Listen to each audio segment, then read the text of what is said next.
Assalamu alaikum wa rahmatullahi wa barakatuh. Welcome to Somaliland National Television English News Program.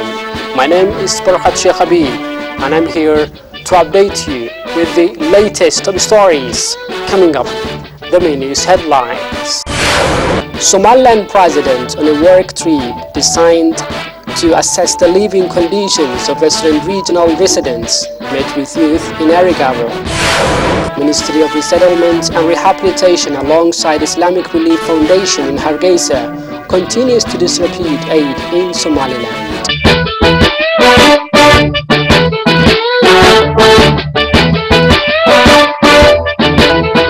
Welcome back, and now for the main news in detail. President Ahmed Mohamed Mahmoud Silani, on a work trip designed to assess the living conditions of Western regional residents, met with youth in Erigavo, Senag regional town, where he exchanged with them progress on education in the region. President of Somaliland, His Excellency Ahmed Mohamed Mahmoud Silani, on his tour to the eastern regions, met most of youth in Senag regional capital Erigavo. The president heard message from the young people during their meeting which took hours. The president was rewarded an honorary certificate by the Senag region's young people for his excellency and improvement of the countrywide, particularly in the Senag region.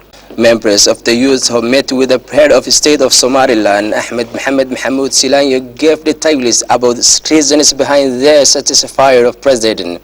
They told it that the president of Somaliland had achieved to develop his country during 5 years period in office.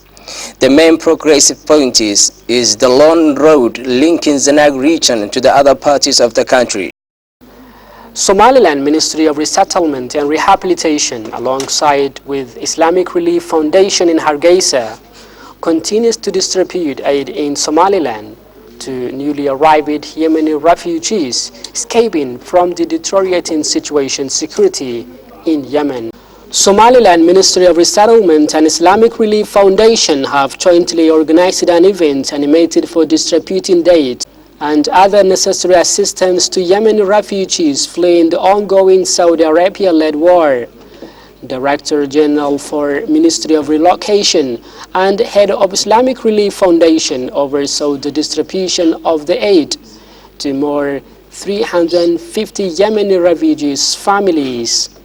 Head of Islamic Relief Foundation has on his part discussed the importance of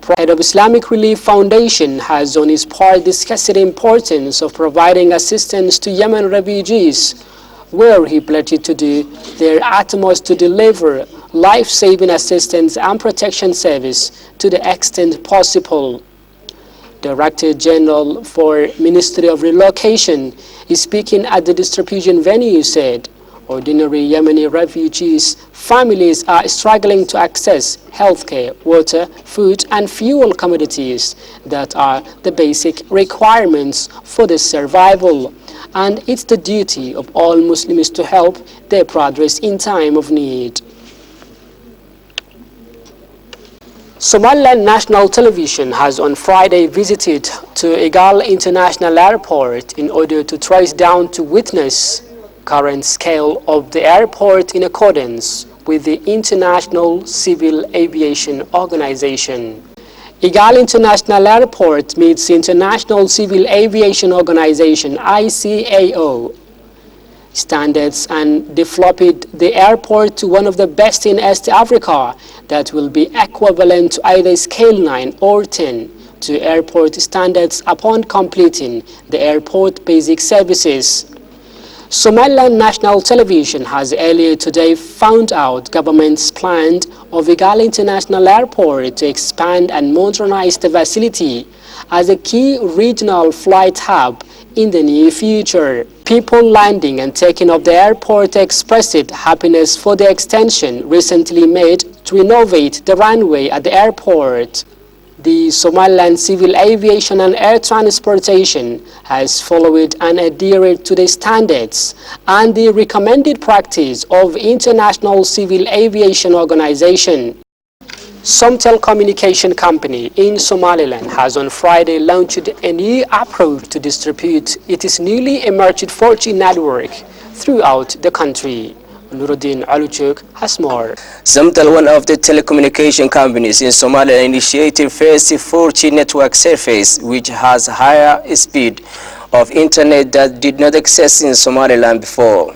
The opening ceremonial event for this 4G network was graced with their presence by high-ranking officials from the company, politicians, bakeries, and other key invited guests. Sales and marketing manager of Somtel, Qadar Abdirrahman, who provided opening statement, further detailed the importance of this new service offered by their company. He told the aimed new project for the millions of Somalilanders to utilize the highest internet service in Africa. Somtel is one of the leading telecommunication companies in Somaliland, and this is going to continue for 7 days in most hotels in the capital, according to Mr. Qadar Abdirrahman, the head of sales and marketing of Somtel. That brings us to the end of our English news program on Somaliland National Television. From me and the rest of the team are leaving you until we meet for the next time. Goodbye.